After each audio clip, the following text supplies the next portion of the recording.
क्या होती है? तीन भुजाओं पे एक बंदा तो त्रिभुज कहते हैं, जिसमें तीन भुजाएं। कितनी भुजाएं होती है? तीन भुजाएं। और वो कैसी होनी चाहिए? बंद होनी चाहिए। कैसी होनी चाहिए? बंद।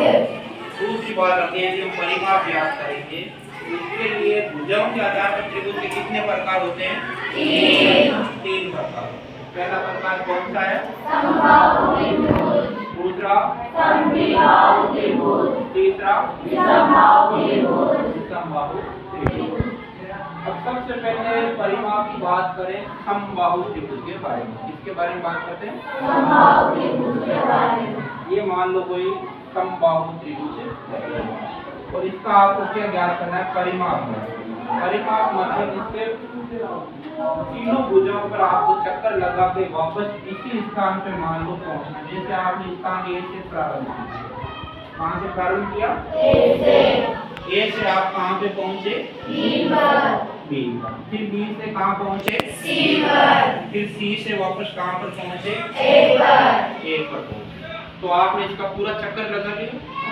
तो ये इसका क्या हुआ? परिमाप। क्या हुआ? परिमाप। अब ये त्रिभुज कौन सा है? समबाहु त्रिभुज है, तो इसकी तीनों भुजाएं क्या होगी? समान होगी। मान लो इसकी एक भुजा क्या है?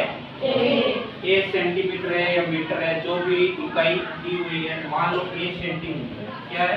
1 सेंटीमीटर। तो ये दूसरे वाली भुजा की कितनी हो जाएगी? 1 सेंटीमीटर। 1 सेंटीमीटर हो जाएगी। और ये तीसरे वाली भुजा भी क्या हो जाएगी? 1 सेंटीमीटर। तीनों भुजाएं बराबर है। अब आपको परिमाप ज्ञात करने के लिए इन तीनों भुजाओं का क्या करना पड़ेगा? योग। क्या करना पड़ेगा? योग। जैसे मान लो आपने यहाँ पे लिखा परिमाप। क्या लिखा? परिमाप। परिमाप बराबर a प्लस a। तीनों भुजाएं आ गई।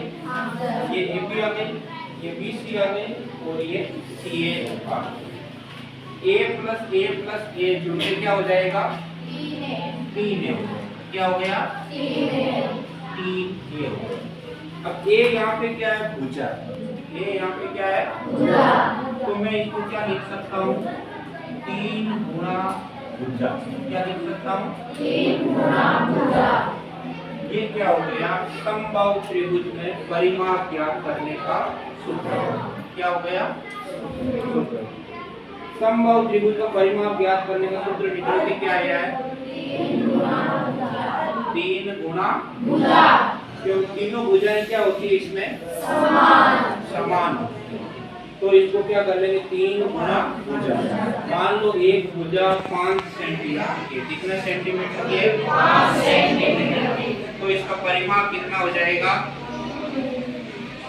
3 गुणा 5 हो जाएगा कि नहीं हो जाएगा? तो 3 गुणा 5 कितना हो जाएगा? कितना हो जाएगा? 15 हो जाएगा। मान लो इसका भुजा 7 सेंटीमीटर मान लें। कितने सेंटीमीटर मान लें? 7 सेंटीमीटर। तो गोविंद खड़ा हो कितना हो जाएगा उसका परिमाप? 21 सेंटीमीटर हो जाएगा। कितना सेंटीमीटर हो जाएगा? 21 सेंटीमीटर। ठीक है बेटा, समबाहु त्रिभुज के बारे में समझ में आ गया? तीनों भुजाएं जोड़ करके भी आप याद कर सकते हो। और यहाँ पे हम गुणा क्यों कर रहे हैं? क्योंकि तीनों भुजाएं क्या है? समान। तीनों भुजाएं क्या है?